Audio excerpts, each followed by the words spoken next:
10월의 선선한 바람이 송파구 석촌동 오래된 아파트 창문을 스쳐 지나갔습니다. 25평 남짓한 공간에서 한정호와 아내 박명희는 소박한 노후를 보내고 있었습니다. 정호는 새벽 5시 30분에 일어나 라디오 체조를 했습니다. 40년간 지켜온 습관이었습니다. 명희는 6시에 일어나 된장찌개를 끓였습니다. 두 사람의 하루는 언제나 그렇게 시작되었습니다. 아침 식사 후 정호는 동네 경로당으로 향했습니다. 바둑 한 판이 하루의 즐거움이었습니다. 명희는 집에서 뜨개질을 하거나 손자들을 위한 밑반찬을 준비했습니다. 정호는 젊은 시절 작은 건설회사를 운영했습니다. 성실하고 근면한 성격으로 사업을 키워 강남에 아파트 세 채를 마련했습니다. 하지만 욕심이 많지 않아 적당한 수준에서 만족했습니다. 명희는 평생 가정에 충실한 아내였습니다. 아들 민우를 키우며 남편을 뒷바라지했습니다. 성격이 온화하고 남을 배려할 줄 아는 여성이었습니다. 두 사람은 45년을 함께 살아오며 큰 다툼 없이 지냈습니다. 가난했던 신혼 시절부터 경제적으로 안정된 지금까지 서로를 의지하며 살아왔습니다. 아들 민우는 대기업에 다니는 40대 중반의 과장이었습니다. 성실하고 효성스러운 아들이었습니다. 매주 부모님을 찾아뵙고 안부를 물었습니다. 5년 전 민우가 결혼할 때 정호와 명희는 기뻤습니다. 며느리 이수지는 외국계 회사에 다니는 똑똑한 여성이었습니다. 첫인상도 좋았고 예의도 바른 것 같았습니다. 하지만 시간이 지나면서 미묘한 변화가 생겼습니다. 수지는 시댁보다 친정을 더 자주 찾았습니다. 명절에도 형식적으로 인사만 하고 일찍 자리를 떴습니다. 명희는 며느리를 이해하려고 노력했습니다. 요즘 젊은 세대는 다르다고 생각했습니다. 무리하게 관계를 개선하려 하지 않았습니다. 그런데 3개월 전 명희에게 복통이 시작되었습니다. 처음에는 체한 것으로 생각했습니다. 하지만 통증이 계속되어 병원에 갔습니다. 검사 결과는 충격적이었습니다. 췌장암 3기 진단을 받았습니다. 의사는 6개월에서 1년 정도의 시간이 남았다고 했습니다. 정호는 하늘이 무너지는 것 같았습니다. 45년을 함께한 아내를 잃는다는 현실을 받아들이기 어려웠습니다. 하지만 명희 앞에서는 울지 않았습니다. 민우는 어머니의 병원비와 치료에 최선을 다했습니다. 휴가를 내어 병원에 모시고 갔습니다. 좋다는 약은 다 구해왔습니다. 수진도 처음에는 관심을 보였습니다. 병원에 몇 번 따라왔고 간병도 도왔습니다. 하지만 점차 모습을 드러내지 않았습니다. 명희의 항암 치료가 시작되면서 상황이 악화되었습니다. 구토와 탈모, 극심한 피로감이 이어졌습니다. 하루 종일 침대에 누워 있어야 했습니다. 정호는 아내 곁을 지켰습니다. 죽을 먹여드리고 약을 챙겨드렸습니다. 72세의 나이에도 불구하고 간병에 전념했습니다. 민우는 회사 일과 병원을 오가며 바쁜 나날을 보냈습니다. 어머니를 위해서라면 무엇이든 했습니다. 하지만 체력적으로 한계가 있었습니다. 그럴 때마다 정호는 며느리를 기대했습니다. 여자가 환자를 돌보는데 더 세심하다고 생각했습니다. 하지만 수진의 방문은 점점 줄어들었습니다. 어느 날 명희가 말했습니다. 수진이에게 부담을 주지 말자고 했습니다. 젊은 사람에게는 젊은 사람의 인생이 있다고 말했습니다. 하지만 정호의 마음은 달랐습니다. 가족이라면 어려울 때 함께해야 한다고 생각했습니다. 특히 시어머니의 마지막 시간에는 더욱 그래야 한다고 믿었습니다. 한 달 후 수진이 병원에 나타났습니다. 하지만 30분도 안 되어 급한 회사 일이 있다며 떠났습니다. 명희는 아쉬워했지만 이해한다고 말했습니다. 정호는 그런 아내가 안쓰러웠습니다. 며느리에게 서운함을 느끼면서도 참고 있는 모습이 마음 아팠습니다. 가을이 깊어가면서 명희의 상태는 더욱 나빠졌습니다. 식사를 제대로 못하고 체중이 급격히 줄어들었습니다. 병원에서는 입원을 권했지만 명희는 집에서 지내고 싶다고 했습니다. 정호는 아내의 뜻을 따랐습니다. 집에서 최선을 다해 간병했습니다. 의사가 정기적으로 방문해 상태를 확인했습니다. 그러던 어느 날 수진이 며느리를 나무라는 민우와 전화 통화를 하는 소리를 들었습니다. 회사 일이 바쁘다는 핑계를 대며 병원 방문을 미루고 있었습니다. 정호의 가슴에 작은 금이 생겼습니다. 45년 동안 쌓아온 가족에 대한 믿음의 첫 번째 균열이었습니다. 그날 밤 정호는 잠들지 못했습니다. 창밖을 바라보며 깊은 생각에 잠겼습니다. 아내의 남은 시간이 얼마 없다는 현실과 며느리의 냉정한 태도 사이에서 마음이 흔들렸습니다. 명희는 여전히 며느리를 감쌌습니다. 바쁜 젊은 사람을 이해한다며 정호를 달랬습니다. 하지만 정호는 알고 있었습니다. 아내도 속으로는 서운해하고 있다는 것을 말입니다. 계절이 바뀌어 가고 있었습니다. 창밖에 은행잎이 노랗게 물들어가듯 이 집안에도 변화의 바람이 불고 있었습니다. 좋지 않은 방향으로 말입니다. 11월 말, 명희의 상태가 급격히 악화되었습니다.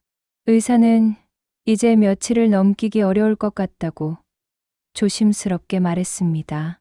정호는 가슴이 무너져 내리는 것 같았지만 침착함을 유지했습니다. 정호는 민우에게 전화를 걸어 가족들이 모여야 한다고 말했습니다. 어머니의 마지막 순간을 함께해야 한다고 했습니다. 민우는 곧바로 회사에서 마와 집으로 향했습니다. 하지만 수지는 달랐습니다. 민우가 전화로 상황을 설명하자 잠시 침묵이 흘렀습니다.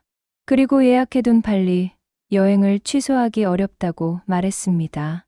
이미 모든 준비가 끝났고 친구들과의 약속도 있다고 했습니다. 민우는 어머니의 임종이 가까웠다고 다시 한번 설명했습니다. 하지만 수진의 대답은 변하지 않았습니다. 며칠 후에 돌아와서 문상을 드리겠다고 했습니다. 정호는 그 대화를 옆에서 들었습니다. 45년 동안 살아온 인생에서 이런 충격은 처음이었습니다. 시어머니의 마지막을 여행보다 뒤로 미루는 며느리를 이해할 수 없었습니다. 명희는 희미한 의식 속에서도 수진을 찾았습니다. 수진이는 언제 오느냐고 물었습니다. 정호는 곧 올 거라고 거짓말을 할 수밖에 없었습니다. 그날 밤 명희의 호흡이 더욱 가빠졌습니다.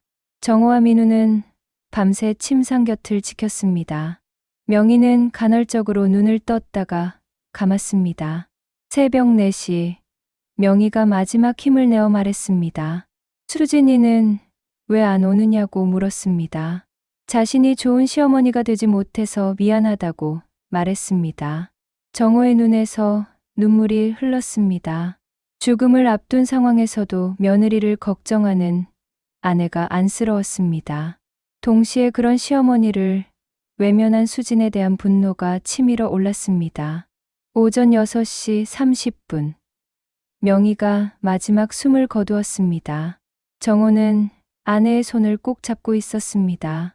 민우는 어머니의 이마에 마지막 입맞춤을 했습니다. 그 시각 발리 해변에서 수지는 친구들과 함께 일출을 보고 있었습니다.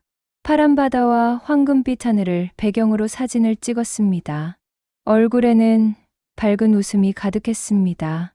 수지는 그 사진을 SNS에 올렸습니다. 글귀에는 드디어 자유다. 답답한 굴레에서 벗어난 기분이라고 적었습니다. 많은 친구들이 좋아요를 눌렀고 부러워하는 댓글을 달았습니다. 정호는 장례 준비를 하며 수진의 SNS를 우연히 보게 되었습니다. 민우의 핸드폰에서 알림이 뜨는 것을 보았습니다. 화면을 본 순간 정호는 핸드폰을 떨어뜨릴 뻔했습니다. 아내가 숨진 바로 그 시간에 며느리는 해변에서 자유를 만끽하고 있었습니다. 그것도 시어머니의 죽음을 답답한 굴레에서 벗어난 것처럼 표현한 글과 함께 말입니다. 정호는 그 순간 모든 것을 깨달았습니다. 수진이 왜 병문안을 오지 않았는지, 왜 마지막 순간에도 여행을 택했는지 알 수 있었습니다. 시어머니의 죽음을 기다리고 있었던 것입니다. 민우는 아버지의 표정을 보고 무슨 일인지 물었습니다. 하지만 정우는 아무 말도 하지 않았습니다. 아들에게 이런 현실을 알려주고 싶지 않았습니다. 장례식장에는 많은 조문객들이 찾아왔습니다. 명의의 인품을 아는 사람들이었습니다. 하지만 모든 사람들이 며느리의 부재를 눈치챘습니다. 어떤 이는 며느리가 어디 있느냐고 직접 물었습니다. 정호는 급한 일이 있어서 못 온다고 둘러댔습니다. 하지만 속으로는 부끄러움과 분노가 교차했습니다. 3일장 동안 수지는 나타나지 않았습니다. 발리에서 보내는 사진들이 계속 SNS에 올라왔습니다. 스파를 받는 모습, 고급 레스토랑에서 식사하는 모습, 쇼핑하는 모습들이었습니다. 정호는 그 사진들을 볼 때마다 참담한 기분이 들었습니다. 아내를 떠나보내는 슬픔보다 며느리에 대한 배신감이 더 클 정도였습니다. 장례를 마치고 집에 돌아왔을 때 정호는 혼자가 되었습니다. 민우는 회사에 출근했고 집 안은 적막했습니다. 명희가 쓰던 물건들이 그대로 남아 있었습니다. 정호는 아내의 유품을 정리하며 편지 한 통을 발견했습니다. 명희가 수진에게 써두었던 편지였습니다. 며느리에게 고마웠다는 내용과 함께 잘해주지 못해서 미안하다는 말이 적혀 있었습니다. 편지를 읽으며 정호의 눈에서 다시 눈물이 흘렸습니다. 마지막까지 며느리를 걱정했던 아내의 마음이 느껴졌습니다. 동시에 그런 시어머니를 대신한 수진에 대한 분노가 더욱 커졌습니다. 일주일 후 수진이 여행에서 돌아왔습니다. 검게 그을린 얼굴로 뒤늦은 조문을 왔습니다. 하지만 형식적인 절만 하고 금세 자리를 떴습니다. 진심, 어린 슬픔이나 미안함은 찾아볼 수 없었습니다. 그날 밤 정호는 잠들 수 없었습니다. 침실에서 45년간 함께 잔 아내의 빈자리가 너무 컸습니다. 동시에 며느리의 배신에 대한 생각이 머릿속을 떠나지 않았습니다. 정호는 책상 앞에 앉아 깊은 생각에 잠겼습니다. 아내가 평생 모은 재산들을 떠올렸습니다. 강남 아파트 세 채, 건설회사 지분, 각종 주식과 채권, 대략 50억 원 정도의 재산이었습니다. 법적으로는 그 재산의 상당 부분이 며느리에게도 상속될 것이었습니다. 하지만 정호는 그것이 옳지 않다고 생각했습니다. 시어머니의 마지막도 지키지 않은 사람이 그 재산을 받을 자격이 있는지 의문이었습니다. 새벽이 되어서야 정호는 결심을 굳혔습니다. 이대로 넘어갈 수는 없었습니다. 아내를 위해서, 그리고 옳은 일을 위해서 무언가를 해야 했습니다. 창밖으로 첫눈이 내리기 시작했습니다. 하얀 눈송이들이 조용히 쌓여가는 모습을 보며 정호는 새로운 계획을 세우기 시작했습니다. 더 이상 물러설 곳이 없다는 각오와 함께 말입니다. 12월 첫째 주, 서울에는 첫눈이 내렸습니다. 정호는 창가에 서서 하얀 눈송이들을 바라보았습니다. 명희가 좋아했던 계절이었습니다. 하지만 이제 함께 눈을 볼 사람은 없었습니다. 장례가 끝난 지 일주일이 지났지만 정호의 마음은 정리되지 않았습니다. 슬픔보다는 분노가 더 컸습니다. 수진의 배신이 계속 머릿속을 맴돌았습니다. 민우는 매일 아버지를 찾아왔습니다. 혼자 계시기 걱정된다며 함께 살자고 제안했습니다. 하지만 정호는 괜찮다며 거절했습니다. 아들에게 부담을 주고 싶지 않았습니다. 하지만 정호가 진짜 걱정하는 것은 따로 있었습니다. 며느리 수진의 태도였습니다. 장례 후 그녀는 마치 아무 일 없었던 것처럼 행동했습니다. 수진은 민우에게 상속 절차를 빨리 진행하자고 말했습니다. 법적으로 배우자와 자녀가 상속받을 권리가 있다고 강조했습니다. 심지어 상속세 절약 방법까지 알아보고 있었습니다. 정호는 우연히 그런 대화를 듣게 되었습니다. 아내가 죽은 지 열흘도 안 된 시점에서 재산 이야기를 하는 며느리의 모습에 경악했습니다. 더 충격적인 것은 수진이 친구들과 나눈 대화였습니다.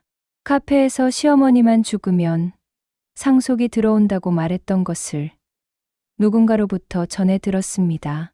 정호는 그 말을 들은 순간 온몸이 떨렸습니다. 며느리가 아내의 죽음을 재산 획득의 기회로 여기고 있었던 것입니다. 45년 동안 쌓은 가족에 대한 믿음이 완전히 무너지는 순간이었습니다. 그날 밤 정호는 잠들지 못했습니다. 명의의 유품을 보며 생각에 잠겼습니다. 아내가 평생 모은 재산들, 강남 아파트 세 채, 건설회사 지분, 주식과 채권, 모두 합치면 50억 원이 넘는 재산이었습니다.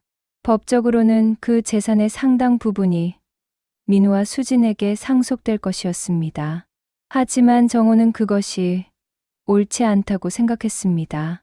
시어머니를 제대로 모시지도 않은 사람이 그 재산을 받을 자격이 있는지 의문이었습니다. 정호는 책상 서랍에서 명의가 써둔 유언장을 꺼냈습니다. 법적 효력은 없지만 아내의 마지막 뜻이 담겨 있었습니다. 재산은 어려운 사람들을 돕는 데 쓰였으면 좋겠다는 내용이었습니다. 아내는 평생 남을 도우며 살았습니다. 어려운 이웃이 있으면 먼저 나서서 도왔습니다. 동네 독거노인들을 챙기고 가난한 학생들을 후원했습니다. 정호는 아내의 뜻을 이루어주고 싶었습니다. 동시에 수진의 배신에 대한 응징도 필요하다고 생각했습니다. 하지만 어떻게 해야 할지 방법을 찾기 어려웠습니다. 다음 날 정호는 오랫동안 연락하지 않았던 변호사, 친구 김석주를 만났습니다. 대학 동기로 40년 넘게 우정을 이어온 사이였습니다. 석주는 정호의 상황을 듣고 깊은 한숨을 쉬었습니다. 요즘 이런 일이 많다고 했습니다. 가족의 의미가 희미해지고 재산만 중요하게 여기는 사람들이 늘고 있다고 말했습니다. 하지만 법적으로는 뚜렷한 해결책이 없었습니다. 상속권은 법으로 정해진 것이었습니다. 며느리의 도덕적 문제만으로는 상속을 막을 수 없었습니다. 석주는 한 가지 방법을 제시했습니다. 생전에 재산을 처분하는 것이었습니다. 본인 명의의 재산을 자유롭게 처분할 권리는 누구에게도 있다고 했습니다. 하지만 그것도 쉬운 일이 아니었습니다. 50억 원이라는 큰 재산을 단시간에 처분하기는 어려웠습니다. 또한 세금 문제도 복잡했습니다. 정호는 고민에 빠졌습니다. 법적으로는 해결책이 없어 보였습니다. 그렇다고 수진의 배신을 그냥 넘어갈 수도 없었습니다. 일주일 동안 정호는 깊은 고민에 빠져 있었습니다. 식사도 제대로 하지 않았고 잠도 설쳤습니다. 민우가 걱정할 정도로 수척해졌습니다. 그러던 어느 날 정호는 명의의 일기장을 발견했습니다. 아내가 몰래 써온 일기였습니다. 마지막 몇 달 동안의 기록이 남아 있었습니다. 일기에는 아내의 솔직한 심정이 담겨 있었습니다. 수진의 냉정한 태도에 상처받았던 마음, 그럼에도 며느리를 이해하려 했던 노력, 가족에 대한 걱정과 사랑이 고스란히 적혀 있었습니다. 특히 마지막 페이지가 정호의 마음을 움직였습니다. 내가 죽고 나서 가족들이 화목하게 지냈으면 좋겠다는 내용이었습니다. 그리고 어려운 사람들을 위해 재산을 쓸 수 있다면 그것이 가장 큰 소원이라고 적혀 있었습니다. 정호는 일기를 읽으며 눈물을 흘렸습니다. 죽음을 앞두고도 가족을 걱정했던 아내의 마음이 절절히 느껴졌습니다. 그 순간 정호의 마음속에서 모든 것이 정리되었습니다. 아내의 뜻을 이루어주는 것이 가장 중요했습니다. 수진에 대한 분노보다는 아내에 대한 사랑이 더 컸습니다. 정호는 다시 석주를 찾아갔습니다. 이번에는 확고한 결심을 가지고 있었습니다. 손해를 보더라도 3주 안에 모든 재산을 현금화하겠다고 말했습니다. 석주는 놀라며 다시 생각해보라고 권했습니다. 하지만 정호의 의지는 확고했습니다. 아내의 뜻을 이루는 것이 가장 중요하다고 말했습니다. 그날부터 정호는 바쁘게 움직였습니다. 부동산 중개업소를 찾아다니며 아파트 매매를 추진했습니다. 회사 지분도 매각 절차를 밟았습니다.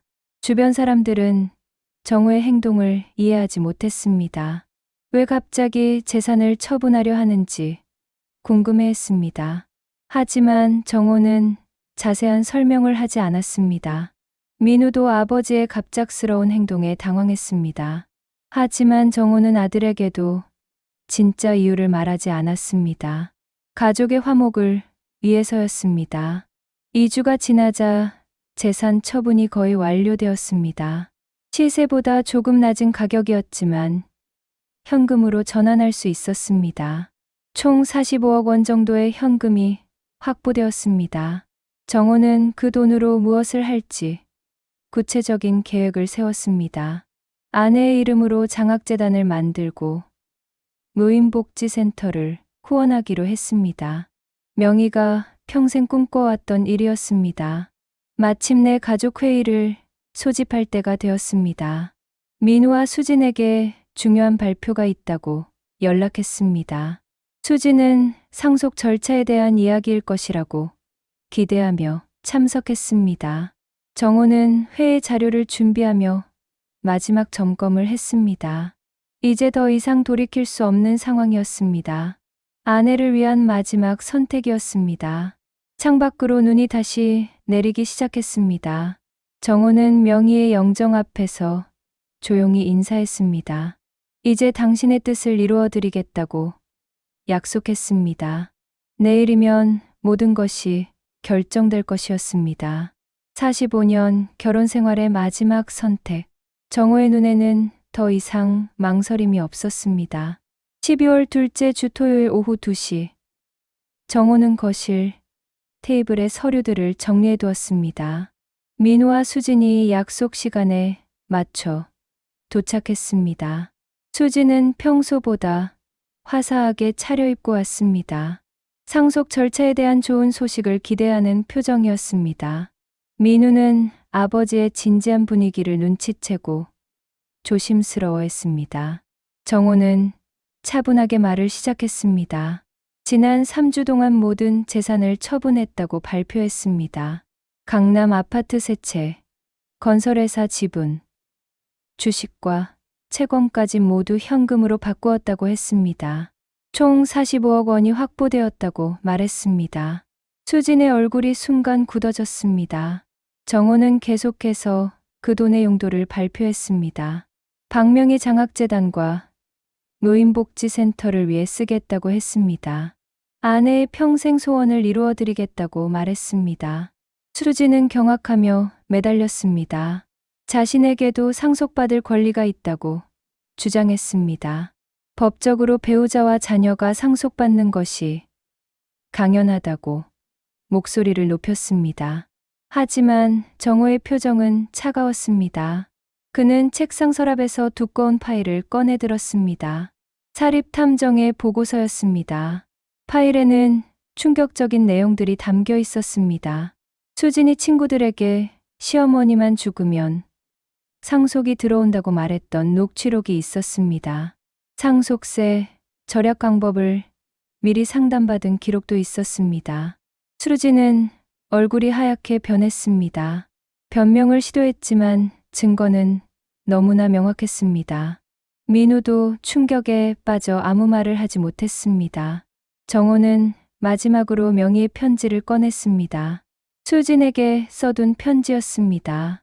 고마웠다는 내용과 함께 잘해주지 못해 미안하다는 말이 담겨 있었습니다. 죽음을 앞두고도 며느리를 걱정했던 아내의 마음이었습니다. 그 순간 수진은 완전히 무너졌습니다. 자신의 행동이 얼마나 잘못된 것인지 뒤늦게 깨달았습니다. 하지만 이미 모든 것이 늦었습니다. 며칠 후 이 일이 주변에 알려지기 시작했습니다. 수진은 사회적으로 고립되었습니다. 친구들마저 등을 돌렸습니다. 민우도 결국 이혼을 결심했습니다. 정호의 결단은 완벽한 정이었습니다. 6개월 후 정호는 박명희 장학재단에서 첫 장학증서를 전달했습니다. 20명의 가난한 학생들이 꿈을 이룰 수 있게 되었습니다. 언론은 고 박명희 여사의 뜻을 잇는 감동적인 사례라고 보도했습니다. 수진은 이혼 후 원룸에서 혼자 지내며 매일 후회했습니다. 친정마저 등을 돌렸고 사회적으로 완전히 고립되었습니다. 정호는 노인복지센터도 후원했습니다. 명희가 생전에 자주 찾던 곳이었습니다. 독거노인들을 위한 무료 급식소가 문을 열었습니다. 그날 저녁 정호는 명희의 영정 앞에 앉았습니다. 분노로 가득했던 마음이 이제는 평온해졌습니다. 정호는 아내에게 속삭였습니다. 명희야, 내 이름으로 세상이 따뜻해지고 있어. 민우도 아버지의 선택을 이해했습니다. 함께 어머니 묘소를 찾으며 관계가 회복되었습니다. 1년 후 박명희 장학재단은 더 많은 학생을 도왔습니다. 명희의 이름이 사람들 마음에 새겨졌습니다. 정호는 깨달았습니다. 진정한 복수는 미움이 아니라 더 큰 사랑을 남기는 것이었습니다. 악을 선으로 이기는 것이었습니다. 공원 벤치에서 하늘을 바라보며 정호는 생각했습니다. 45년의 모든 시간이 의미 있었다고. 구름 사이 햇살 속에서 명희가 미소 짓는 것 같았습니다.